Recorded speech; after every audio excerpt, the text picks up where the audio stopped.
राजस्थान के कोटा शहर में एक पुरानी हवेली है।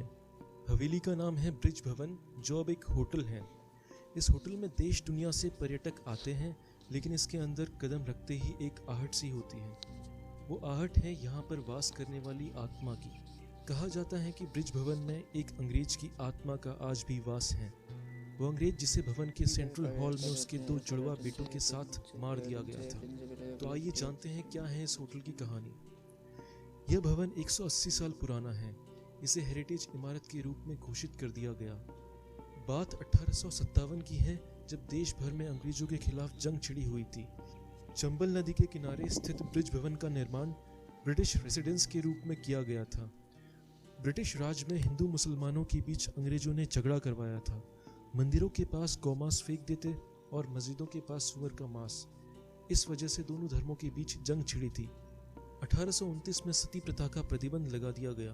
बाद में जब आम जनता को अंग्रेजों की चाल समझ में आ गई, तब दोनों समुदायों के लोग एकजुट हो गए और एक संगठन बना लिया। 1857 में अफवाह फैल गई कि भारतीय सिपाहियों को दी जाने वाली बंदूकों की गोली को बनाने में पोर्क और बीफ का इस्तेमाल किया जाता है। हिंदुओं में गौमांस और मुसलमानों में पोर्क पूरी तरह प्रतिबंधित है। लिहाजा सिपाहियों ने विद्रोह कर दिया। इसी विद्रोह के दौरान मेजर चार्ल्स बर्टन और उसके 2 जुड़वा बेटे कोटा रेसिडेंसी में रहते थे। सिपाहियों ने विद्रोह की जंग छेड़ दी और ब्रिज भवन को घेर लिया। उस वक्त मेजर बर्टन की सुरक्षा में महज एक ऊंट चालक था। सिपाहियों के गुस्से को देखकर मेजर के दोनों बेटे ऊपर के माले पर चले गए और चिल्ला चिल्ला कर मदद मांगने लगे, जबकि मेजर को नीचे सेंट्रल हॉल में सिपाहियों ने पकड़ लिया और वहीं पर चाकू से गोद गोद कर हत्या कर दी।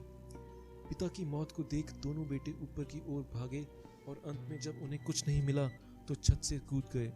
ऊंचाई से गिरने के तुरंत बाद उन दोनों को भी मार डाला गया। यह मंजर बेहद खौफनाक था, क्योंकि बाप के किए की सजा बेटों को भुगतनी पड़ी थी।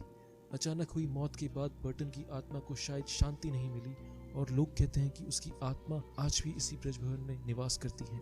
इस बात की पुष्टि 1980 में कोटा की पूर्व महारानी ने ब्रिटिश पत्रकार को दिए गए इंटरव्यू में किया था। उनका कहना था कि उन्होंने अपने ड्राइंग रूम में मेजर के भूत को देखा है। उन्होंने यहाँ तक बताया कि उन्होंने एक बूढ़े आदमी के अक्स को देखा, जिसके हाथ में एक डंडा था। हालांकि उन्होंने बताया कि उस आत्मा ने उन्हें कोई भी क्षति नहीं पहुंचाई। ब्रिज भवन, जो अब कोटा स्टेट गेस्ट हाउस बन गया है, यहाँ काम करने वाले लोग बताते हैं कि अक्सर छत व बगीचे में किसी के चलने की आवाजें आती हैं। लोग बताते हैं कि अगर रात के अंधेरे में कोई छत या बगीचे में जाता है तो उसे थप्पड़ पड़ जाता है। लोगों का मानना है कि यह थप्पड़ कोई और नहीं, मेजर का भूत